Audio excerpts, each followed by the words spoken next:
ഈ ഇടിച്ച വണ്ടിയുടെ ഡ്രൈവർ ഓടി. ഇവിടെ നിന്ന കൊച്ചിനെ ഇടിച്ച് ഇവിടെ ഇട്ട് അതിൻ്റെ തല ഈ കല്ലയിൽ ഇടിച്ചാണ്. പിന്നെ ഒരെണ്ണത്തിനെ ഇടിച്ച് വലിച്ചങ്ങ് കൊണ്ടുപോയി. അതിൻ്റെ കൂടെ ഈ ഓട്ടോ ഇടിച്ചുകൊണ്ട് പോയത്. അവരവിടെ ഒരു കൊച്ചു വീട് പഞ്ചായത്തിൽ നിന്ന് കിട്ടിയാൽ ശരിയായതോലും ഇല്ല, ഇങ്ങനെ കിടക്കുക. എൻ്റെ വിറയിൽ ഇതുവരെ മാറിയിട്ടില്ല. കാരണം ഞാൻ ഈ സ്ത്രീ വന്ന് എന്നെ വിളിച്ചുകൊണ്ട് പോയില്ലെങ്കിൽ ഇത് ഞാനും പെട്ടു. അവരെന്റെ മോളെ അവരുടെ ഒരു സഹോദരിയെ പോലാണ്. ആട്ടോയ്ക്കകത്തോ കാറിലോ കയറ്റാൻ പറ്റാത്ത അവസ്ഥയായിരുന്നു. കൈയും കാലും തലയും എല്ലാം ഒടിഞ്ഞ് തൂങ്ങിക്കിടക്കുക. ഇന്ന് രാവിലെ ഇവിടുന്ന് ഇറങ്ങിപ്പോയതാണ് എന്റെ പൊന്ന്. എനിക്ക് 2 പെൺമക്കളാ.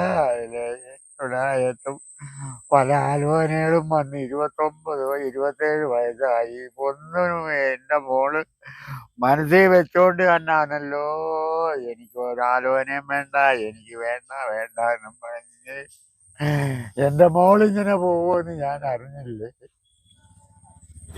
സംഭവിച്ചെന്ന് ഉദ്ദേശം ഒരു 6:45 മണി സമയമാവും രാവിലെ.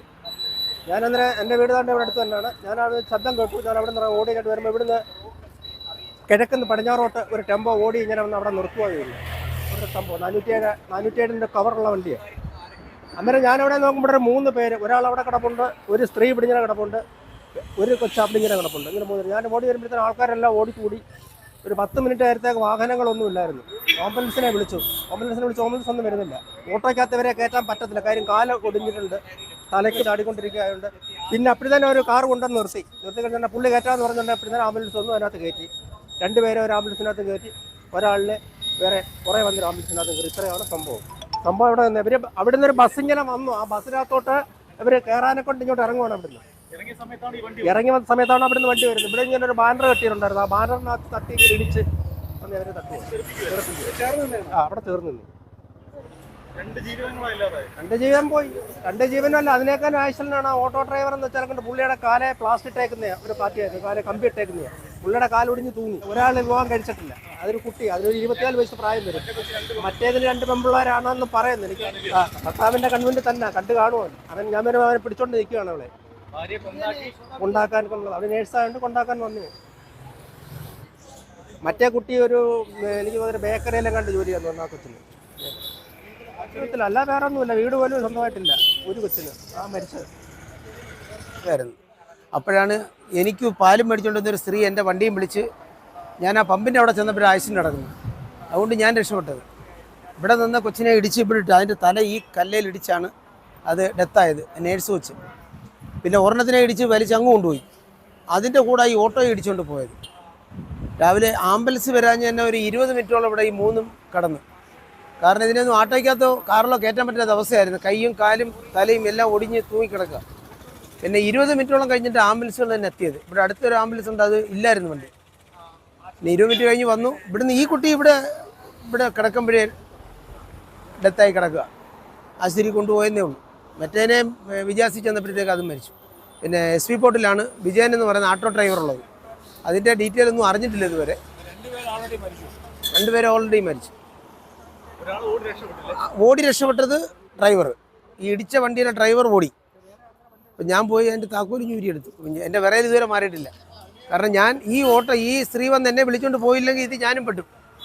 കാരണം ഇവിടെ കിടന്ന ഓട്ടോ അങ്ങ് ഇവിടുന്ന് 150 മീറ്റർ അപ്പുറത്താണ് കിടന്നത്, ഇടിച്ച് കൊണ്ട് തള്ളിയത്. എന്തോ ഭാഗ്യത്തിന് ഞാൻ അതിൽ നിന്ന് രക്ഷപ്പെട്ടതേ ഉള്ളൂ. ഈ 27 വയസ്സുള്ള ശ്രീകുട്ടി എന്ന് പറയുന്നത് ആ കൊച്ചിൻ്റെ വരുമാനം കൊണ്ട് ആ വീട് കഴിയുന്നത്. തന്തയ്ക്കും തള്ളയ്ക്കും സുഖമില്ലാത്തതാണ്. ആ കൊച്ചിൻ്റെ 27 വയസ്സായി, കല്യാണമൊന്നും കഴിഞ്ഞിട്ടില്ല. കൊട്ടായക്കര ഒരു ബേക്കറിയിൽ നിന്ന് ജോലി ചെയ്യുന്ന കൊച്ചാണ്. പിന്നെ മറ്റേതെന്ന് പറഞ്ഞാൽ കുട്ടിയെ ഓറി ക്ലോസിൽ നേഴ്സായിട്ട് ജോലി ചെയ്യുന്നു. ഹസ്ബൻഡിന് ചെറിയ ആട്ടോ ഓട്ടിപ്പും കാര്യങ്ങളൊക്കെ, ആട്ടോ ഡ്രൈവറാണ് അയാൾ. പാവം കുഞ്ഞാ. അത് വന്ന് ഇവിടുത്തെ ജോലികളൊക്കെ ഒരു വീട് വെച്ചതൊക്കെ അത് പാതിയാക്കി ഇട്ടേക്കുന്നതേ ഉള്ളൂ. ഇതിന്റെ വരുമാനം കൊണ്ടാണ് അത് കഴിയുന്നത്. ഇനി രാവിലെ അത് വെളുപ്പിലെ പോയ വഴിക്ക് അവിടുത്തെ വണ്ടി ഇറങ്ങി നിന്ന വഴിക്ക് ഈ സംഭവം. ബേക്കറി ജോലിക്ക് പോയാൽ ആ കുഞ്ഞ് കഴിയുന്ന അതിന്റെ ആ വരുമാനമേ ഉള്ളൂ ഇവിടെ. അത്രേ ഉള്ളൂ. അച്ഛന് അസുഖം, അവൻ തള്ളയ്ക്കും അസുഖം. 2 പേരും തണ്ണക്കാരാ. അതുകൊണ്ട് അപ്പുറത്തും കണ്ട് ഇന്ന് കരഞ്ഞറിഞ്ഞുകൊണ്ട് അവിടെ നടുവേദന എത്ര ദിവസം കൊണ്ട് ഗുളികയും മരുന്നും കഴിക്കും. ആ കുഞ്ഞാ മേടിച്ചു കൊടുക്കുന്നതിനൊക്കെ. എങ്ങനെ സഹിക്കുമെന്ന് ചോദിച്ചാൽ നമ്മൾ ഇനിയിപ്പോ എന്ത് ചെയ്യും?